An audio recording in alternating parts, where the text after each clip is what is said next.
It takes a lot of people to keep this 24-hour city running. Keeping the lights on at Las Vegas tourist attractions requires more than 240,000 hospitality workers. But those are not the only people getting up when the sun goes down to get the job done. We're taking a look at some of the less glamorous, but just as important jobs that require the night shift. Who are these people keeping the city safe, clean, and running while the rest of us are sleeping?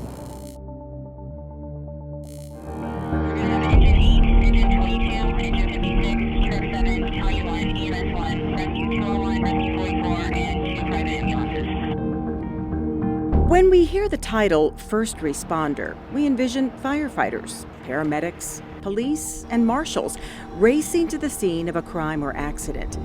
But before any of them respond to an emergency, another group has already answered the calls for help.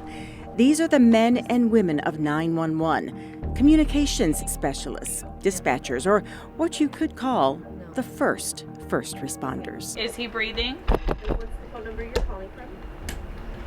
Okay, and just turn him on his side. Has he had more than one seizure in a row? I have paramedics on the way to help him. Stay on the line. I'm going to tell you exactly what to do next, okay? No, I can send somebody, sir, but I need to know if this was a self-inflicted wound or if someone did this to him. I know where you're at, ma'am. I have your location. We're on the way to you. Just don't move around because we know where you're at right now, so just don't move around, okay? Okay, but hold on, ma'am. So you do see smoke, though, correct? We're going to get the police started as well. I have the fire department on the way to help you now. If it's safe to do so, leave the area. It's Friday night just before midnight at one of the busiest call centers in the country in downtown Las Vegas. An average week, we have about 10,000, a little bit over 10,000 calls. That can change dramatically when we have major events. For example, EDC, Life is Beautiful, any strip events that we have. As you know, we're having more and more.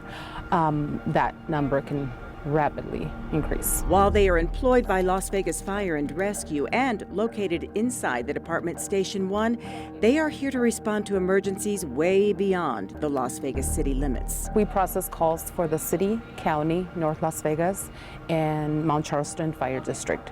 We also dispatch for our rural communities around Las Vegas. They're volunteer stations, and we page them out and we send responses to the rural towns. Reina Luna Fernandez has been a communications specialist here for 20 years, the last 10 years as supervisor. She explains the process that takes place when you dial 911. All fire and medical calls in the region come here, specifically to this side of the room. These are the call takers. They process the call. Does he have a history of stroke or brain tumor? Has the jerking stopped yet? They'll ask a variety of questions depending on the symptoms or the complaint or whatever the medical necessity is that the patient has. They'll process the call. Once the call is processed, it'll be distributed to the correct battalion depending on where the call comes in the city. Dispatch sections are separated into battalions. You have the city battalions, and then you have North Las Vegas battalions. You have the county battalions. Dispatch copied. You're taking the call for engine 23. The dispatchers on this side of the room take over the call, stay on the line with the caller, and dispatch help from the proper jurisdiction. Just flag down my paramedics when you see them, okay? They're on their way. If anything changes before they arrive, I do want you to call us back immediately for further instructions, okay?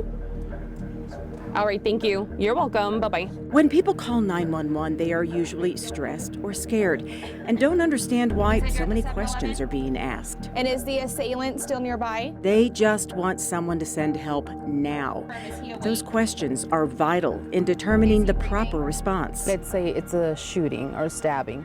Then we'll ask, how many people are hurt? Are you alone, or are you the patient? Are you with the patient? We need to know how many people to know how many resources to send. Furthermore, usually help has already been dispatched even while the questions are being asked. And all those questions that the call taker will ask, they're all to help the patient. Like I said, whether to control bleeding or to provide CPR or to get the pulse.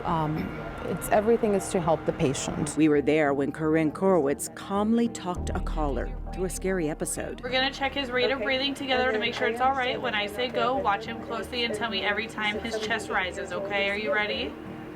All right, go. Next one. Okay, and is he Next breathing? one. 2 more. One Okay, more. I do have some other questions for Okay, you. perfect. Yes, He is sir. breathing at an Everything is effective rate. perfectly fine. I am sending the Is he paramedics to help you responding now. normally? Being calm and collected are necessary traits for this career. And when something occurs, a major life event, they have to be able to just turn off their, in a sense, their emotions and process the call and know that we are the professionals that are helping that person on the other side. The person on the other side, or the people on the other side of hundreds of calls. 911 emergency, Phil Carlo 15805. You need to fire from medical. Blue 91! Blue 91 the concert!